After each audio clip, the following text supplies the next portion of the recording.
గురుగారు, మౌఢ్యం అంటే ఏమిటి? గురు శుక్ర మౌఢ్యాలలో శుభ కార్యక్రమాలు చేయకూడదంటారు. ఎందుకని? మూఢం వచ్చిందండి అంటుంటారు కదా. అవును. శుక్రమౌఢ్యమి సంస్కృతంలో చెప్పాలంటే మూఢం అంటే ఏం లేదమ్మా.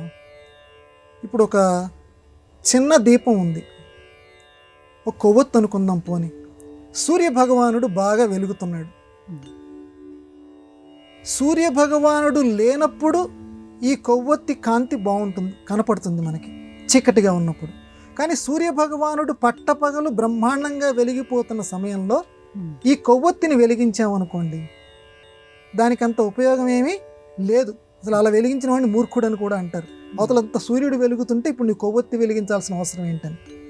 అట్లా ఒక బ్రహ్మాండమైనటువంటి గ్రహం ఉచ్చ స్థితిలో ఉన్నప్పుడు, ఉచ్చమైనటువంటి గొప్పదైనటువంటి కాంతుల్ని వెదజల్లేటప్పుడు, అప్పటిదాకా గొప్పదైనటువంటి ప్రభావం కలిగినటువంటి ఇంకొక చిన్న గ్రహం ఆ వెలుగు ముందు ఆగలేదు. తన ప్రభావాన్ని కొంత కోల్పోతుంది. అలా ప్రభావాన్ని కోల్పోవటమే మూఢము అంటారు.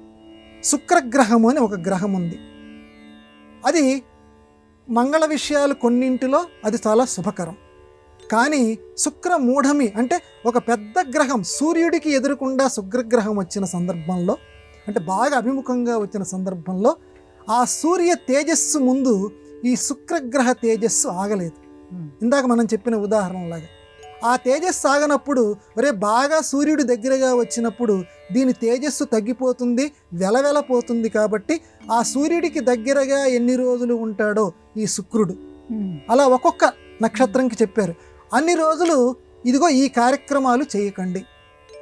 శుభకరమైనటువంటి కార్యక్రమాలు కొన్ని ఉన్నాయి, వివాహాలు ఇలాంటివి, ఆ కార్యక్రమాలు చేయకండి. చేస్తే ఏంటట? వెంటనే మన వాళ్ళకి ప్రశ్న, చేస్తే ఏంటట అంటే అక్కడ నిప్పు ఉందిరా బాబు అని చెప్పాం. నిప్పు నేను అంటుకుంటా ఏంటట అంటే అంటుకో, నేను చేయగలిగింది ఏముంది.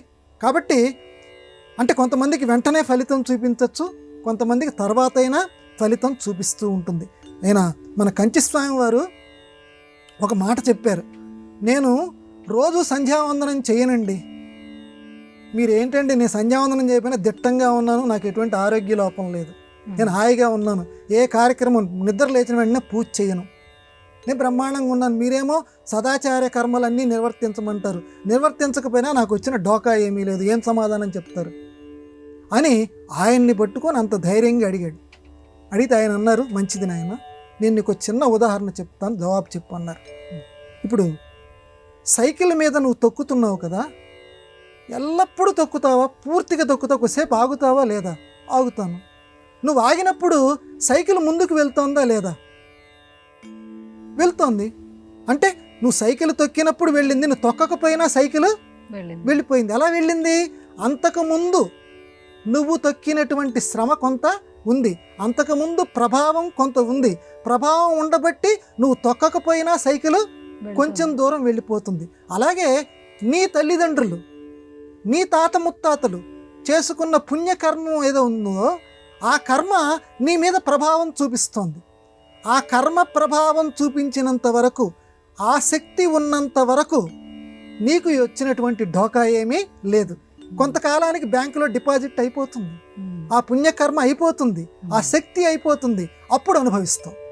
అప్పుడు ఆచారాన్ని పాటించకపోతే వచ్చేటువంటి కష్టమేంటో అప్పుడు అనుభవిస్తావు. కాబట్టి ప్రతి వాళ్ళం కూడా ఆచారం అనేదాన్ని తప్పనిసరిగా పాటించాలి. కాబట్టి శుక్రమూఢమి, ఇంకో మూఢమి. ఆ మూఢం వచ్చినప్పుడు పెద్దవాళ్ళు, పంచాంగకర్తలు కొన్ని పనులు చెయ్యొద్దు అని అన్నారు. ఆ పనుల్ని మానివేయటమే ఉత్తమమైనటువంటి పని. ఇది సంస్కారవాదులు చేయవలసిన పని.